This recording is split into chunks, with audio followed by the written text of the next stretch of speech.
Assalamualaikum warahmatullahi wabarakatuh. Wassalatu wassalamu ala asyrafil anbiya'i wal mursalin wa ala alihi wa sahbihi ajmain.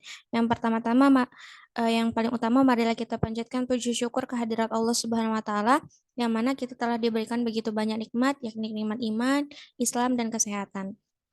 Salawat beriringkan salam kita hadirkan kepada junjungan Nabi besar kita Muhammad SAW yang mana kita harapkan syafaatnya di yaumil akhir kelak. Amin ya rabbal alamin. Nah, di sini saya Junaina Saputra Sagala, NIM 0705 201002 dari kelas Fisika 1 semester 6. Nah, di sini saya akan menyampaikan materi mengenai definisi uang, bank, persamaan Inferring Fisher. Untuk memenuhi tugas mata kuliah ekonomi fisika dengan dosen pengampu yaitu Bapak Pandapatan Harahap, MPFIS, MPD. Nah, langsung saja masuk ke topik pembahasan apa saja. Nah, yang pertama kita akan membahas mengenai definisi uang. Yang kedua kita akan membahas mengenai definisi bank. Dan yang terakhir ada kita akan membahas definisi dan manfaat Inferring Fisher dalam ekonomi. Nah, apa sih itu definisi uang? Nah, uang itu adalah suatu medium yang diterima secara umum sebagai alat pembayaran untuk memfasilitasi pertukaran barang dan jasa. Untuk memiliki beberapa fungsi, uang memiliki beberapa fungsi, antara lain sebagai satuan nilai, alat tukar, dan penyimpanan nilai. Uang dapat berupa mata uang kertas, mata uang koin, serta bentuk elektronik seperti uang digital atau uang elektronik untuk zaman sekarang gitu. Nah, selanjutnya mengenai definisi bank. Nah, bank itu adalah lembaga keuangan yang bertindak sebagai perantara dalam kegiatan keuangan. Nah, bank menerima simpanan uang dari nasabah yang menyediakan berbagai layanan keuangan seperti pemberian pinjaman, pembayaran, serta pengolahan investasi.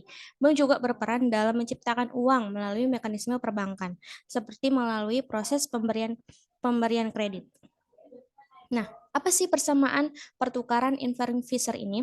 Nah, persamaan pertukaran Irving Fisher ini juga dikenal sebagai persamaan kuantitas uang, menghubungkan jumlah uang dengan tingkat harga dan tingkat transaksi dalam suatu perekonomian. Persamaan ini dinyatakan sebagai berikut, yaitu M kali V sama dengan P kali T. P kali T. Di mana M adalah jumlah uang yang beredar dalam perekonomian, V adalah kecepatan peredaran uang, yaitu seberapa cepat uang berpindah tangan dalam satu periode waktu. Nah, ya, yang P adalah tingkat harga, yaitu rata-rata harga barang dan jasa dalam perekonomian. T adalah jumlah transaksi yang dilakukan dalam perekonomian. Nah, adapun manfaat persamaan pertukaran Inferring Fisher dalam dunia ekonomi. Nah, yang pertama, menyediakan kerangka kerja untuk memahami hubungan antara jumlah uang, tingkat harga, dan kegiatan ekonomi. Nah, yang kedua, memperkuat pemahaman tentang inflasi.